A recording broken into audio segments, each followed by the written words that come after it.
Yeah, I'll show you how to get it, but you have to be willing to do the work. The Syndicate, it's a motherfucking movement. It's a syndicate. You ain't gotta be perfect, long as you down to put the work in. If when it comes to the bullshit you allergic, well, you just might be my kind of person. Welcome to the Syndicate, where real estate wholesaling is what the business is. Ain't gotta talk about it when you out here living it, so if you out here getting it, then welcome to the Syndicate. Welcome to the Syndicate. Welcome to the Syndicate.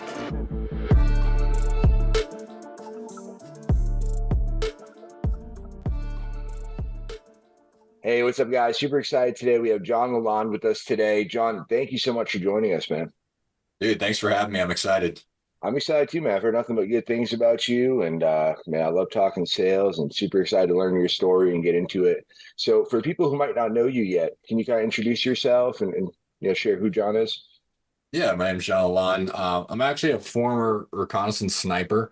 So I spent 5 years in the Marine Corps right out of high school. Did that as kind of the tail end of my enlistment period. I had some money saved because I went on deployment. Before that, I was terrible with money, so I spent every dollar that I had. I wasn't able to spend money, so saved up a little bit of money and tried to figure out what I was going to do with it. Luckily, I had a military officer tell me about real estate investing, which led me into wholesaling, right? So in my barracks room, doing launch control text like by myself, I had no idea what I was doing. Took me literally 8 months to get my first deal. And fast forward, I guess about 5 years later now, I'm not an overnight success like, a lot of other people. 5 years later, I'm running a business that does about 6 figures a month. I guess now we're doing multi 6 figures. We just hit our biggest month of $240,000 so far in February, and the month's not over, so we might break the 300K mark. So that's a little bit about me. I train sales. I'm a Jeremy Minor 7th level licensed sales trainer. So I also teach other real estate investors how to buy properties off market at bigger discounts. That's awesome, man. I love that. So, Yeah. so price of real, you just jumped right out of the military. Real estate was your first foray into business, and Yeah, kind of. So I simplified the story over that 5 years. If you want me to dive in a little deeper, I can. So I started out just texting, right? Doing I was making $5,000 a month in the military, which to me I was loaded, right? And so I was spending, I guess 20% of my entire paycheck was going towards marketing, and so I spent every dollar that I saved on deployment on marketing for 8 months. I didn't close a single deal, and I was so bummed. I was like, everybody's like, it's going to be easy, and I thought it would be easy. So I spent all my money, and luckily it was like on the 8th month after I ran out of money, a deal finally closed, and it wasn't even an assignment. It was like a referral. I was working with an agent. We like JV'd on this deal. He ended up getting a listing. And I ended up getting just enough to kind of start over with marketing again. Right. And so I did that again for a while. I'm pretty sure I drained my account again, like lost all my money, but I just stayed with it. Right. And so I stayed with it for a while, and I finally started actually wholesaling. Fast forward about a year, I met these two guys, and we kind of clicked because I sold them 2 deals in like the first 30 days that we met. And it was like reverse wholesaling. They were like, hey, this is where I want to buy. I was like, I can go get deals anywhere. So I went and found, 2 deals for them. They closed on both of them. We made a bunch of money. And then they asked me if I wanted to partner with them. They're like, you bring the deals, we'll flip them. Right. So I got into flipping kind of at the same time that I also went into mortgages. And so fast forward, I built my mortgage business up pretty quick. Rates were at 2%. So I was making pretty good money, like 40, 50K a month on my good months. I think I averaged about 400K that year, and took that, bought a bunch of apartment complexes. I bought a hotel and still scaled my flipping business. All of that was going great for, 2020, 21. and 22, everybody's making money no matter who you are. You could throw a rock and be an idiot and you're going to make money, right? Right. And so that was me. I was an idiot that was throwing rocks and I was making a ton of money. We were flipping houses, buying them for, basically 95% of the market value and selling them for 105 and just making a ton of money. And then when the market turned, that's when things changed for me personally. We lost, I mean, as a company, we lost about $800,000 in that year. So yeah, we got tied up in some flips. We had a luxury flip in Palm Springs that we lost, I think, probably around 300,000 on that one. We had another one in Long Beach that we were going to wholesale. We lost over 150 on that one. And then a few more. So we really got spanked. We got spanked hard. And the only thing that was keeping us alive at the time, because we were flipping, was sailing. And I was doing everything right at that point. So I was wholesaling to keep the business alive. And I realized I was holding the entire company. Unfortunately, my partners were great guys. They just didn't really know wholesaling. They didn't like wholesaling. So I was doing all the work and I kind of got burned out from it. So I said, hey guys, why don't I just buy you out? We'll still pay off all the private money investors and everything, which we did. We paid off, a ton, hundreds of thousands of dollars in gap funds from wholesaling. And wholesaling was able to get me out. So that was, 2020, the end of 2022, when the market kind of shifted a little bit. So I really just focused on two things. I was like, if I'm going to build my own business, I need to become a killer at sales and I need to figure out how to get the best quality leads, because I'm not going to waste my time sifting through SMS leads. Like I felt like I was valued more than that. So I said, I'm going to go get the best quality leads and I'm just going to become a savage at sales. So I went out. I kind of had some systems training from a group called Level Up. And then I went out and I found Jeremy Miner. I just reached out to everybody. I was like, hey, who's the best sales trainer? Right. And everybody kind of pointed me in the direction of Jeremy. And so I reached out to their team. I joined their basic program, and then immediately was like, I want more one-on-one attention. Joined their highest program of Inner Circle. And that was when things changed for me big, because I was kind of inconsistent before, doing 30K a month. And I was able to have a consistent sales process where I was able to get to 100K a month consistently. So it was like January 100K, February, March, April. Everything was 100K months, and I was just following a process. So from there, I started to scale my team to where it's at now, where, I've got 3 reps on acquisitions, 2 on dispo. I've got a full team. I've got 2 directors. But that was kind of from start to finish. It wasn't like I was an overnight success. I failed a lot, right? I failed a ton. Man, I appreciate you sharing that, because I feel like that's really what it is. And a lot of people talk about it, but it's just failing and failing and failing until you finally figure it out. And it's, then it's more failing again after that until you figure out the next step. But that's huge, man. And definitely a few things I want to pack in there. So what kept you going, I guess, that initial 8 months? Because our audience, a lot of newer wholesalers, people just getting into it, and they're might still be going through it, might not have gotten that first deal yet. What kept you going? 8 months it's a long time. It's almost a whole year. But what kept you in the game, and what was your mindset like at that time? Yeah, so I was a reconnaissance Marine before, and then I went through sniper school right after that. So I had been through really tough selections where people quit. And I don't think I'm the toughest guy in the world, but I feel like the skill that I developed in the Marine Corps is, okay, I might not make it through this 5-month selection, but I'm going to make it through this next workout. And, I'm going to make it to lunch. Like, I don't know if I'm tired. It's 3 a.m. when we're waking up. I don't know if I'm going to make it through today, but I'm just going to make it to lunch, right? I'm going to make it to lunch. I'm going to get through the first workout. And then during that first workout, I'm like, we're on 4 miles into a 8-mile run. And I'm just going to make it to another mile. Like, I don't know if I'm going to make it through the entire thing, but I'm just going to make it another mile. Right. And I would do that. And I'd play that game with myself of, I'm just going to go, another minute. I'm just going to do one more push up.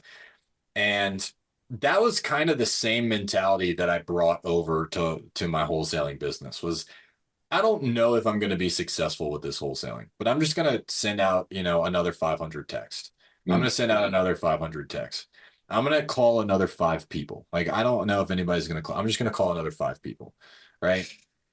And I did that, and that just got me through. I don't know. I mean, looking back, I probably should have quit, right? Like I should have, like, if I and I didn't have any benchmark of this is how long it normally takes. You hear people that I was listening to Bigger Pockets. Someone would send out 100 mailers and get a deal, and I was like thinking that was the standard, but I guess I just kept going, right? I'm gonna do this much more, 500 texts more, 5 calls, and so forth and so on, and that kept me to where I was, finally able to find success. I love that, man. Yeah, we just had an event 2 days ago. Yeah, 2 days ago. Or yeah, but I spoke just talking about one of my favorite stories is 3 feet from gold, and Yeah. yeah, and that definitely feel like that's been if you look back in my life and it's just I'm dumb, stubborn, just keep going. And it's crazy. And every time I felt like quitting, didn't. It felt like right around the corner. Sometimes a little further around the corner, but it's like it always paid off in the end. Definitely. But awesome, man. So what was so you're going through that. So did you kind of have that mindset before that? Was that from all the elite high level military training you did that you kind of it built that skill of being like perseverance, or where do you think that comes from? Yeah, no, I definitely not. I was probably the most undisciplined person that you could meet in high school. Mhm. So much so that like I think anybody that sees where I'm at now that knows me from high school is probably thinking, how the hell did that guy get there? Because I did 5 years of high school just because one year I couldn't get to school on time. Like I would sleep in. Um, I think the big thing is I have a little bit of a superiority complex, and when I started seeing, all the people that I was friends with, and I was like, I can't end up like them. So Mm. I got to do something with my life. I got to make something of my life. And at the time, that was it. It was I want to be like an elite, somebody that's gone through elite military training. That's going to be my identity, and I really attached my identity to that and Mm. held on to it. Like I need to be successful here. Like this is I don't if I fail through this, I'm no better than all of the people that maybe I was around in my earlier years, right? And Mhm. so that kind of pushed me through telling people about my goals and having a big enough ego behind it where I'm like, I can't fail because I told people. Yeah. And so that's a big thing too of when I tell people and people know what I'm doing. I have a little bit of an ego where I'm like, I already told people I'm going to do it. I've got to be able to do this thing. And before that, I had no track record of being disciplined. I had no track record of getting through anything worth doing. Mm. Right. So that kind of showed me just breaking through. I feel like if you can do one thing that that sets you apart from other people, that one thing, then you go when you're doing something else, you're like, well, I've done this before, so why can't I do this? And then you just stack that evidence up over and over until eventually, you feel like you can do almost anything, right? Yeah. 100%. Yeah, I feel like that's a great point. I feel like you just stack those wins, and like show yourself, and you kind of have those reference points to look back at and say, hey, I was able to do that. I can do this thing. But man, I love that.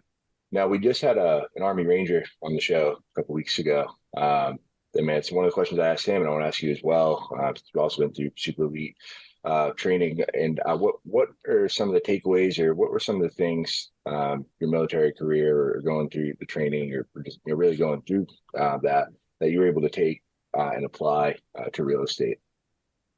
Yeah. So other than the first one that we spoke about, the second one is getting around the right people.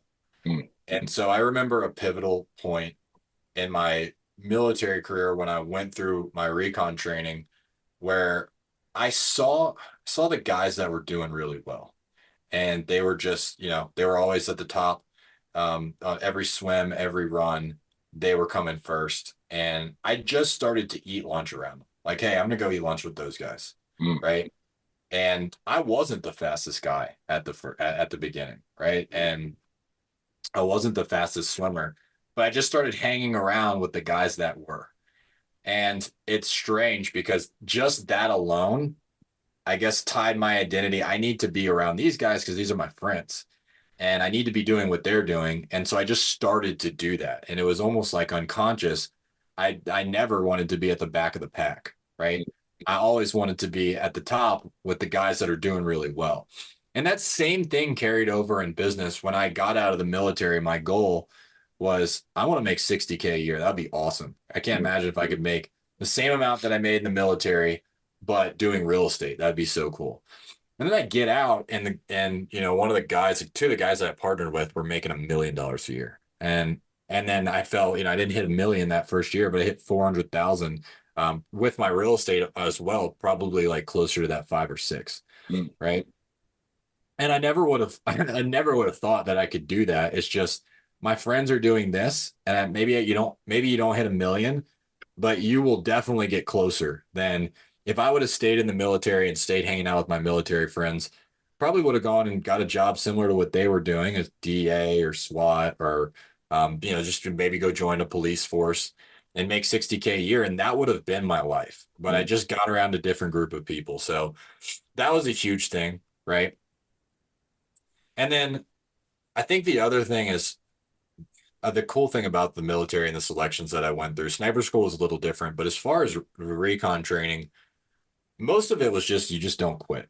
If you just don't quit, you'll get through, right? You don't have to be, there's some physical tests that you need to get through, but by this point, you've been beaten to shape well enough to where most people can get through the physical tests. It's just don't quit. I think it's the same thing with real estate, right? Real estate, I've gone through ups and downs a lot. I'm not the success story where I had one win and then I've just stayed winning from there, right? And the not quit mentality has gotten me really far, and I know I'm going to have more. I talk about this all the time. I'm not done with problems. I'm going to have rough times ahead, and I'm just not going to quit because I see the guys that have been doing it for 20, 30 years, and the ones that stick with it are successful. So I'm just going to keep doing that. 100%, man.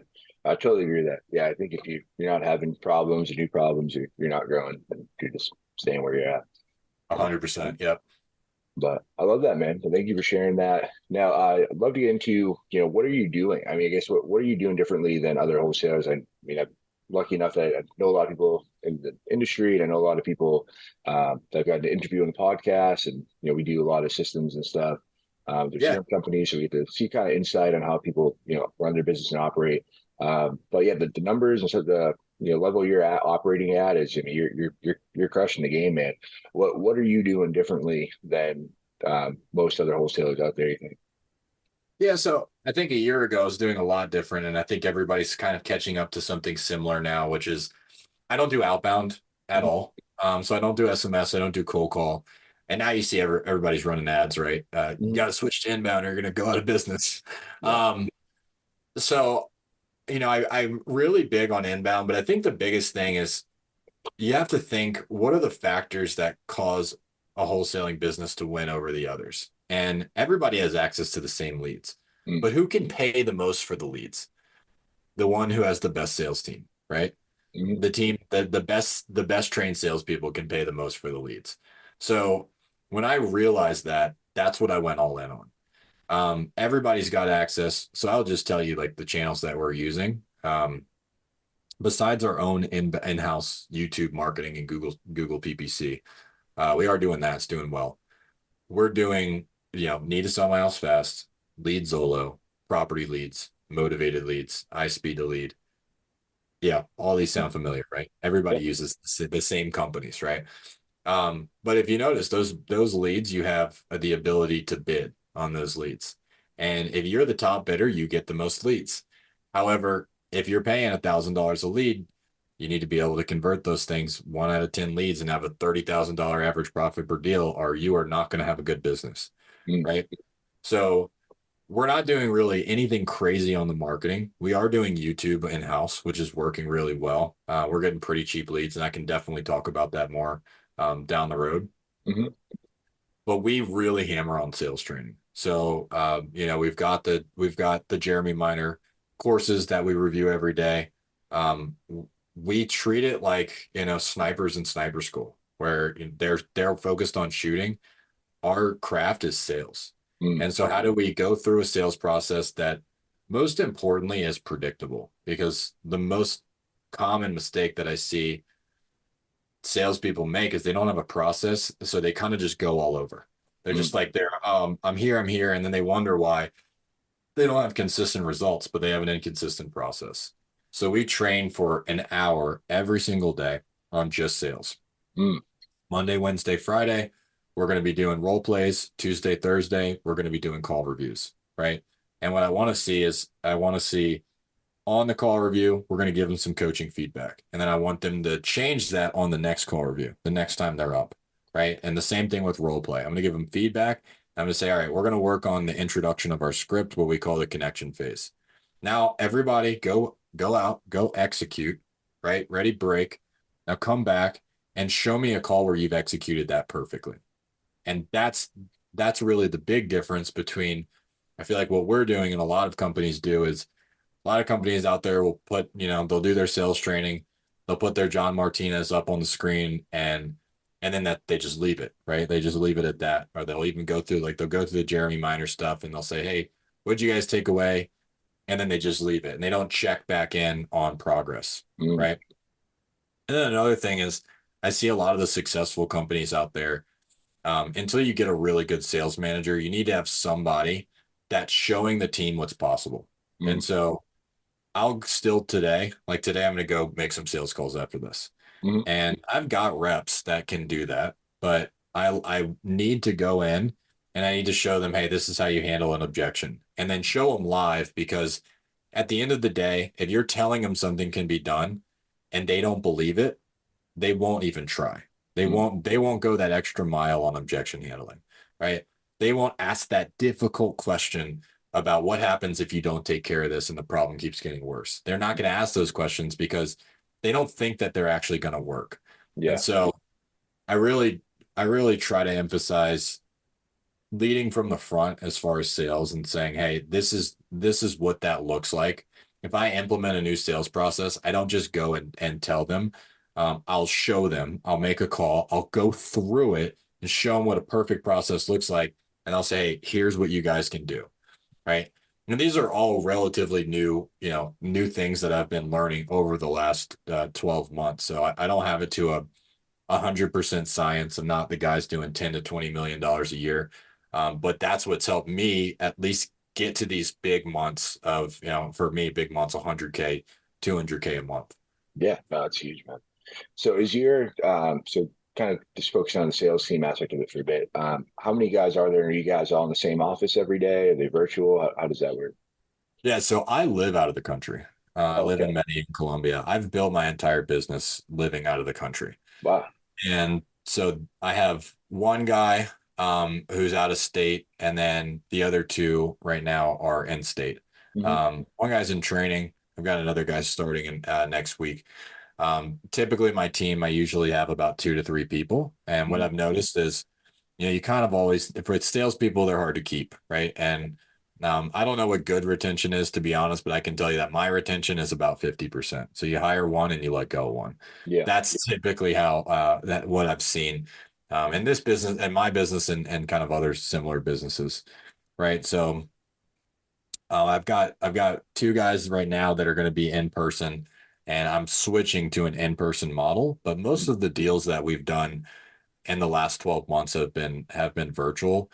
And I'm closing, when I close virtually from another country. That's wild, man. That's super cool. So how are you? That's one thing I've struggled with personally. I've done well in previous businesses I've had, where like the in-person sales team, I've done a good job of keeping them accountable and trying to do all those things. But I struggled leading the team virtually, keeping the team engaged and actually building a culture. What kind of things are you doing to have success with that? Yeah, so I think this is building the culture, especially, is one of my biggest flaws, because I tend to be a little bit more militant, and I'm realizing that from getting some leadership coaching. So I've done some stuff naturally, but I don't stay consistent, which is a hole in my business right now. So I think a huge thing is our Google Chats channel, sort of like our Slack. My head of dispositions, my director, every time we close a deal, we sell a deal, he's posting, the acquisitions team posts when they lock up a contract. Everybody, gets behind it, bunch of emojis, bunch of reactions on it, bunch of GIFs, things like that. And then same thing when we sell a deal, same thing when we get a review. Everything's going in front of the team, right? To really that does help build the culture. Mm. And another thing that I do that's small, but it's gone a long way is every call that we do, we go over attitude of gratitude and numbers. Mm. So, for example, on my sales calls in the morning, I want to hear one thing that they're grateful for, which helps rewire their brains at the beginning of the day, especially during a meeting. You know what I mean? If you're having a meeting at 8 or 9 in the morning, it's your first one. Some people, man, they're kind of hard to get into that like a positive mindset. Right. So finding something that you're grateful for, even if it's small as having clean water, right? We go over gratitude every time, in every call, and then we go over our numbers, right? So there's like the culture part, and there's the accountability part of what did you hit? What were your numbers yesterday? And that's something that, I think there's a big difference between keeping a team accountable and having a good culture. And we've done a really good job of accountability, but I tell people when I interview them, this is not the company that has pizza parties and air hockey tables in the office. Mm. This is more of a culture where we're here to make money. Right. And, some people like that, but to an extent, even the people that say that they like that, they kind of want a little bit of, a fun environment where they can talk about what they're doing over the weekend and stuff like that. Otherwise, the work just becomes monotonous. So, having those meetings, having those conversations, where people are, having their company coffee mugs and hats and stuff like that, those little things make a difference. Yeah, 100%. And then I'm guessing, you probably already answered it, but those sales meetings, the hour sales training you're doing every day, it's all in a group setting? Oh yeah.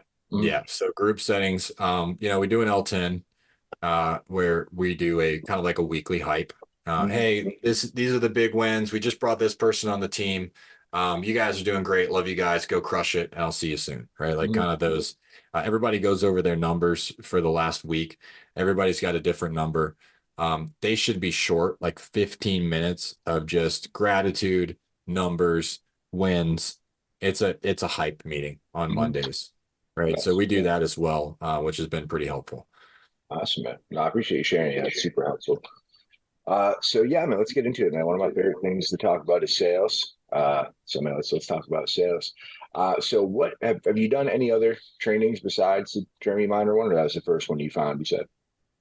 Yeah, no, I've done, little parts of everything, right? Like I've taken things from, John Martinez, Trang, Jeremy. If you go look at my books back there, like I'm always reading on sales. Jeremy's the process that I stick to. I mean, it's my process is 95% NEPQ, right? Now there's 5% things that I'll hear from other people and I'll kind of tweak it to fit into my process. But the NEPQ process is really my sales process. I've tailored that. I've worked with the CEO. I think he's a chairman now. I don't think he's the CEO, but Matt Ryder, Jeremy Minor, and Marco Cortese, the big guys over there. We've sat down and we've built out a process. NEPQ works upon every industry. I think they're in like 156 different industries, and we've made it specific for real estate investors buying off-market properties. I love that, man. So what is NEPQ? Yeah, neuro-emotional persuasion questioning. And so I'm going to break down the process. I think that will be more helpful and kind of talk about each step, right? And why it's so important. So the first step is called the connection phase. And what we do in the connection phase is we need to just lower their resistance, because these people fill out a form online. And as we all know, they've got this huge wall up. Right. And if we try to move through our sales process with that wall up, we go nowhere, right? What's your offer? Just tell me, just get to the offer. I don't have time for these questions, because they have a lot of resistance, right? So the first thing we need to do is break that wall down. If we don't break that wall down, we're not moving forward, right? And so we use neutral language. We're using neutral language instead of hard language. So we're not saying you needed us to give you a cash offer, or staying away from words like that. We try to replace them with words like, hey, it looked like you were possibly looking for some options to move on from your property on Main Street, right? Or you're possibly trying to find out what your property was worth in case you sell it down the line. So neutral that it's undeniable, so they don't get triggered with resistance. Mhm. The worst thing you can do is call them and, hey, it's Bob. You want a cash offer for your home? They're like, we're very neutral in our introduction, Mhm. right? Then the next phase we go into is our situation phase. And in our situation, we need to understand their situation fully. Otherwise, we make assumptions that may not be true, and that causes a lot of resistance, Mhm. right? Especially, have you ever heard a salesperson say, like, oh, it sounds like you're pretty distressed, and they're not, and they get really upset, right? Yeah. They get a lot of resistance. So we go through our situation phase, and we're not making any assumptions. We're asking very open-ended questions to figure out, the common things that we hear, right? So we have a process for homeowners, a process for investors, and a process for vacant properties. You either live in the property, someone else lives in the property, or no one lives in the property. I've never met somebody that doesn't fit those three, right? So Mhm. we have a process based on what we know about each one. Homeowners, they need to find somewhere else to go. Where are they going? Why are they going there? Why is that important to them? How is that different than where they're at now? Right? Investors, we're talking about the tenants, where are they investing their money after? Vacant properties, how long has it been vacant? How much are they spending on that property? Because that's probably going to be a pain point for them as well. And then we go in once we really fully understand their situation. And I say fully understand it. We've got a good picture. We don't move on. And if there's something that's kind of confusing, we really want to get a good picture. Mhm. Now we can go into what we call problem awareness. And in that problem, a lot of people don't realize that they have a problem, right? We might see it. And you've probably seen this when someone's in foreclosure and their auction date's in 10 days, and they're trying to get above market value for their property. Right. They're not even fully aware of their problem, of how severe it is, Mhm. right? So we go through those questions and we're never telling, right? We're not telling them, hey, your property, you're going to lose it. I see people make that mistake all the time where they start telling people that are in foreclosure, for example, that they're going to lose their property and lose all the equity. Like someone's probably told them that before, and for some reason they're still not changing, Right. right? So we need to ask thought-provoking questions that create behavioral change. Mhm. And the way that we do that is by going through this phase. So now we've got our problem awareness phase where we go through, we ask them, why is this important to take care of now? Right? We ask them, what's the rationale behind reaching out to us rather than, I don't know, go listing it on the market, praying it sells with a realtor. We go through all of those things. Or if we don't find any motivation, we just tell them, hey, it sounds like things are going really fairly well for you here. I mean, what's the main reason that you're reaching out to us rather than just keeping the house with all the cash flow, right? We're going to get that problem. Now, from there, we have solution awareness, which we break into two parts, right? Number one is what have they tried to do? We're going to uncover every objection that they're probably going to give us later because we know we're going to get objections if we don't dive into it. And so what are the common objections we get, right? I can do this myself. I can work. I might list it with a realtor. It's not enough money. So we start getting ahead of those objections ahead of time. What have they done so far? Why has that not worked? Why are they looking for this? And the second part, which is really important, and this is if you don't take away anything from this call and just take away this, it's called future pacing, right? Can you get them to imagine the second that their life and how their life is different when Mhm. that problem doesn't exist anymore? So when they're in that new house, sitting in their living room, having dinner with their family, and they're out of the house in the dangerous neighborhood, or when you know, this foreclosure's behind them, they're not stressing every day about scrambling to talk to investors and worrying about losing the equity in their home and having their credit destroyed. Can they picture that moment when that no longer happens? Now, once we have those things, we're going to ask them what happens if we keep pushing it off. We're going to ask them a consequence question. What happens if you keep pushing this off? What happens if the problem gets worse? Right. And then from there, we qualify them. How important is it for you to change your situation? Right. How important is it for you to take care of this so you don't lose all the equity in your home? How important is it for you to get out of this dangerous neighborhood so you can finally make that change in the safe neighborhood? Right. We want to really qualify them, help them realize that's important to them, because if they don't realize it's important to them, they're not going to take action. Right. Mhm. And then once we do that, we can go into our presentation phase.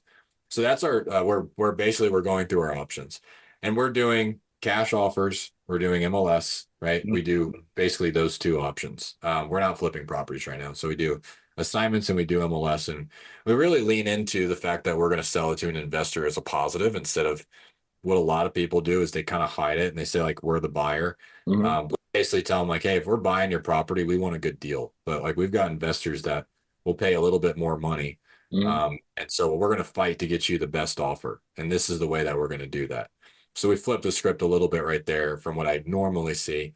And that's our sales process. That's the NEPQ process translated into real estate investing. I love that, man. No, that's great. I think that's way more powerful than what a lot of the other stuff, or like 99% of the other stuff that's going around. So, yeah, I mean, my style is pretty similar. So yeah, I think asking questions is the most important thing you can do. And like you mentioned before, a lot of people are afraid to ask those questions. I don't know why, but especially one of the things I do is I start with easier questions and then kind of go like with I call softball to hardball. And we ask like the harder, more difficult questions. But those questions are like, how you move it down, you actually find out what's going on and you actually make it possible to make a deal happen. Yeah. And I think, yeah, I think the same way. Why do you not ask those questions? 'Cause I wonder the same thing. And I had a call the other day where this guy came in with just tons of resistance on one of my reps. And the second he tried to ask a question, he's like, don't ask me any questions, just give me the offer, right? So my team knows whenever they get someone like that to send it to me, because I'm going to call them right after. I'm going to see if I can close them. Mm. And it's not like I'm at 100% with those people. So sometimes I do, sometimes they hang up on me as well. Mm-hmm. And I went through my sales process and the guy ended up hanging up like the second I asked a question too, right? And so I hit it from a different tonality, obviously changed some things because I'm not insane. I'm going to change the process. I'm going to change what I did a little bit from what he did, Mm-hmm. right? My rep asked me, why did you go through the sales process again after he hung up on me in the first place? I was like, look, if I don't go through the sales process and I just give him what he wants and he says, what's your offer? And I just give him the offer, I have just as likely of a chance of getting that deal under contract as if I don't talk to him at all and just email it to him. Right. So the worst case scenario is he hangs up on me and then I email him the offer after and he's not going to sign it either way. But if I can get through my sales process, I have an exponentially higher chance of being able to lock up that contract, right? And so why would I not try to go through my sales process? Why would I change it on somebody just because they want to act different, right? Mm-hmm. That's how you create inconsistent results is you have a seller that, you think is different, so you don't go through your sales process anymore. And I asked Matt Ryder, was the CEO. I think he moved up from there now, but what was the biggest thing that changed for him? And he said, I think when I realized that the only thing that I can do is follow my sales process no matter what, that's when I started making good money. Because I used to try to change everything per person and switch everything. And he's a sniper too. So him and I kind of relate. It's just like the process when you're shooting, right? You're not going to take a shot and miss and then change everything. You're going to take another one. You're going to figure out what your constants are, get your best possible process, and then bring that every time. 100%. Yeah. I agree completely. Couldn't agree more. It's it drives me crazy when people don't have scripts or systems or anything. Yeah, it's literally my whole speech at the event. It's three biggest mistakes I see wholesalers making. And yeah, that was like the one that drives me the most crazy. So do it at the same time, follow the fucking system, follow the script. I love it. But yeah, I mean, that question is funny. You said the realtor one's one of my favorite ones. See, like, why not just list it with the real estate agent or realtor? Like, they'll literally give you everything you need there. Like, oh, we know we want to sell fast. We don't want to deal with that. We need money now. It won't work. Just a lot of work it needs. Like, okay. And when you get them to say it, I think one reason maybe people don't ask the questions or it hasn't clicked with them. Like when you get them to say that answer and you get them to say those things, it's so much more impactful than you telling them that. Because they're saying it out loud, they're verbalizing it, they're telling you that. It's not you telling them something. Yeah. And one of the things, it's funny, people think, well, what if I give them the idea to go list it? Like they haven't thought about doing what 80% of people end up doing and listing it before. So yeah, if you're listening to this and that's what you're worried about, if they wanted to list it, they would list it. Mm-hmm. Right. If they were looking for that, they wouldn't be reaching out to you. They'd be reaching out to real estate agents. They're looking for something different. Exactly. Yeah. Just know there's a reason they're talking to you. So Yeah. that's huge, man. So yeah, man. What other so I'm sure you see a lot of stuff going around. What other sales things or tips do you have for people in wholesaling? What are some of the things that you see that you disagree with, or what are some easy takeaways that I guess someone listening could take away to start closing their deals? Yeah, not going, there's so many. But one of the biggest ones that I see is going into condition and price too Mm, early, yeah. right? And so if it were that easy, you might as well just email the offer and not talk to them, right? Right. And so what a lot of people do is they go into the condition of the property right away, right? Which is getting the prospect, getting your seller into price-based thinking, Mm, right? What we want to get them into is result-based thinking because every decision that we make is based on an emotion, not off of logic. And people are like, well, I make logical decisions. It's all about the money for me. Yeah, because that money gives you some sort of sense of security. And like the real reason you're making your decisions is based on a security because it makes you feel a specific way, mm, right? Numbers might give you that sense. So what we want to get people into is result-based thinking. And when you go into your introduction and then tell me about the house, tell me about the condition, tell me about your time frame, right? Which you hear all the time is like condition, time frame, things like that. And then you just give them the offer, right? First of all, once you try to ask them anything personal after that, like anything about their actual situation, after they've given you all the information about the house, they're in such a transactional mindset that they're kind of wondering why you're asking in the first place, right. right? I just gave you all the information. Why do you need to know that? Hmm. Right. So that's a huge mistake. And then second off, once they're thinking so transactionally, I mean, making that switch is just difficult, right? They're like they want to get to the offer at that point. Hmm. Where our approach is sounding way more conversational, where we don't even want to talk about the property. Ideally, for the first 45 minutes, we're not even talking to the property. The longer, the better. So what we've noticed is the longer that you can have a conversation with the seller about their situations, their problems, and their solution before you go into the condition, the more likely you are to get that contract. Hmm. So that's the first thing is going into condition way too quick. Second thing I really disagree with, and I hate to say this because a lot of the guys that I disagree with their sales processes, I like them as humans a lot. Like I Same here. really Yeah. I love Steve Trang. I think he's the Hmm. man. RJ Bates. I think he's the man, right? I Hmm. love those guys. But I do not like how much you're looking to get for it in the first couple seconds? Because then Yeah. I personally, I'm I with don't you. like I'm with it. And I also don't like the hard commitment you. Hmm. of saying, hey, at the end of this call, I'm going to give you an offer and I want a hard yes or a hard no. Yeah. And I feel like what that does right off the bat when you ask for a hard yes and a hard no is you get them extremely combative Yeah. of, oh shit, I'm about to go into battle. Like I'm about to go to war. And It's so off-putting. Just I feel like just even hearing it, like I feel off-put. Like if I just try to put myself in the customer's shoes, and if I yeah, was going through a sales process, someone said that, and he'd be like, the fuck, it dude?" kind of feels like somebody comes up to you and says like, hey, like we're about to fight. Yeah. Right? We're about to go to battle here. Like Mhm. let's go, right? And so I really disagree with that. I think, as doing the opposite of that will help you have a more natural conversation. So what we do instead of saying, hey, at the end of this call, I'm going to give you an offer and you just need to give me a hard yes or a hard no. And I can take a yes just as good as I can take a no, but don't give me a maybe, like kind of making people feel like they have to make a decision. Yeah. I mean, imagine if a car guy, you're at a car dealership and somebody tells you like, hey, I'm going to show you this car, but at the end of it, you need to tell me yes or no about the Right. price. Don't give me a maybe. Yeah. Whoa. Like, I'm yeah. already like, okay, well, we don't do this at all. I feel Um, like it just feels like it makes you kind of sound entitled too. Like I don't know, the customer doesn't owe you anything. Like, that is another point that I've never even thought about, but it makes a huge difference, right?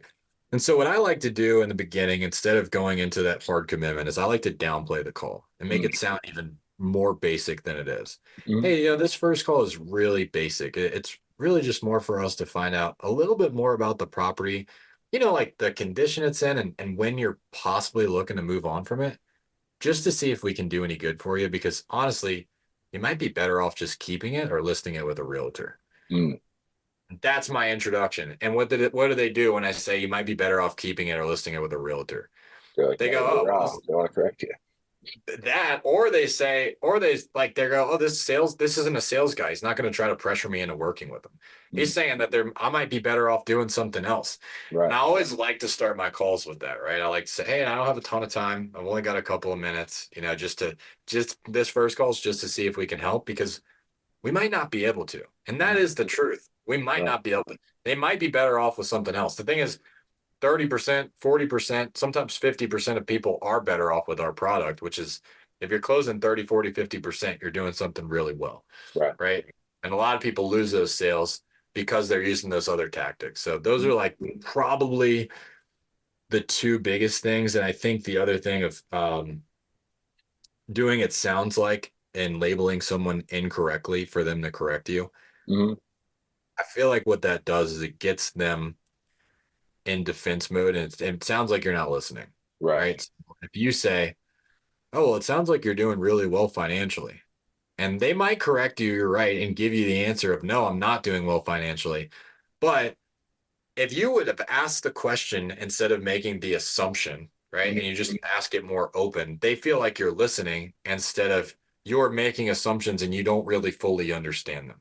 Right. So I don't love the make the assumption to get the correction. And I hear a lot of people training that, like a lot, not just one. I think probably of the like 4 or 5 guys that I really look up to in the space, like 3 or 4 of them do that. It's not a personal attack on them. It's just my sales process is different. Yeah. I love that, man. That's great. And then, so I know you mentioned it's the first call. Do you do a 2-step sales process, or how many calls do you guys do in your sales process?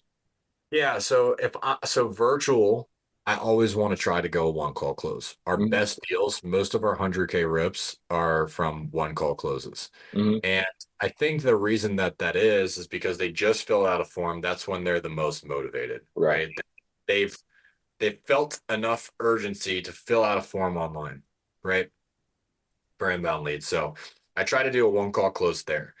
Now, if it's in person, I want to do, 2 quick, set the appointment in person, and then the rep goes out in person, and they shouldn't walk out of that house without a contract, right? I think, your chances drop significantly of getting that contract every call, every step that goes by. Contrary to what some people say, which is you need to have, 3 or 4. We have data that proves that that's just not the case. Most of our contracts that come in, lead comes in and we lock them up within 7 days, usually within the first 2. And I've looked at that data with my team. That's great. No, it makes sense, especially if you're doing PPC and inbound leads. More than likely, they'll probably reach out to more than one place, or if they're getting ready to, and if you give them time to, they're going to reach out to someone else, and it's make it that much harder. Definitely. If it's cold, I usually do 2, but yeah, if it's an inbound lead, I definitely always go for the 1.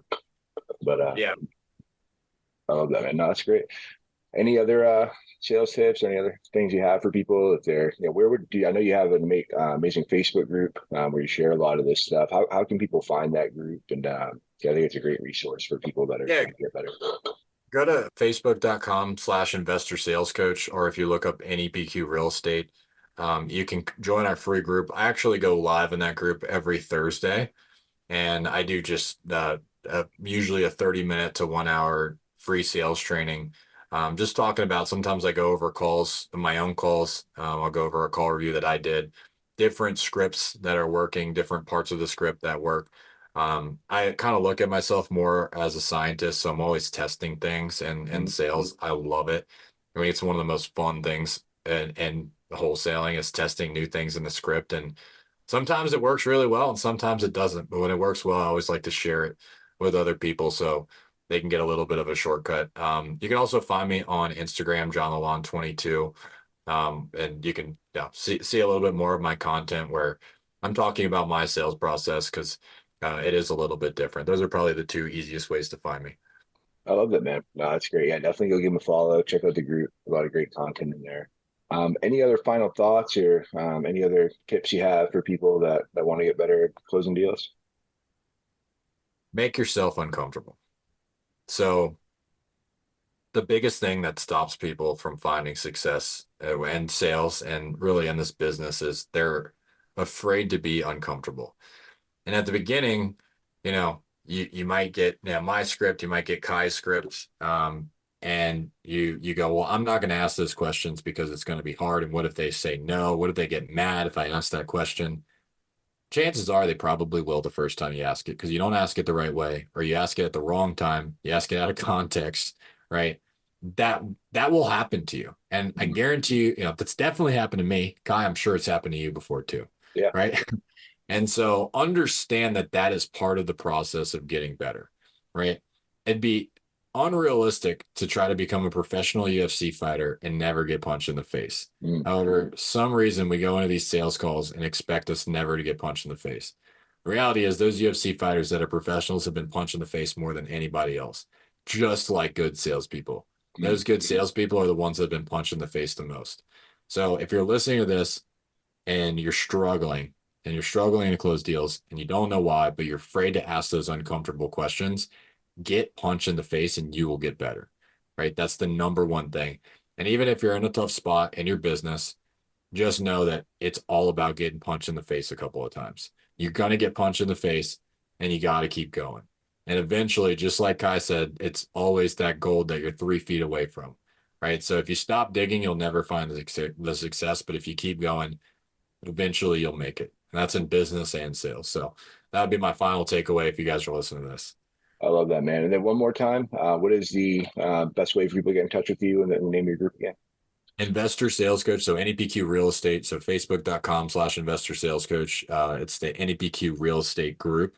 And then Jon Lallande, Lallande 22 on Instagram. And my name does not have an H.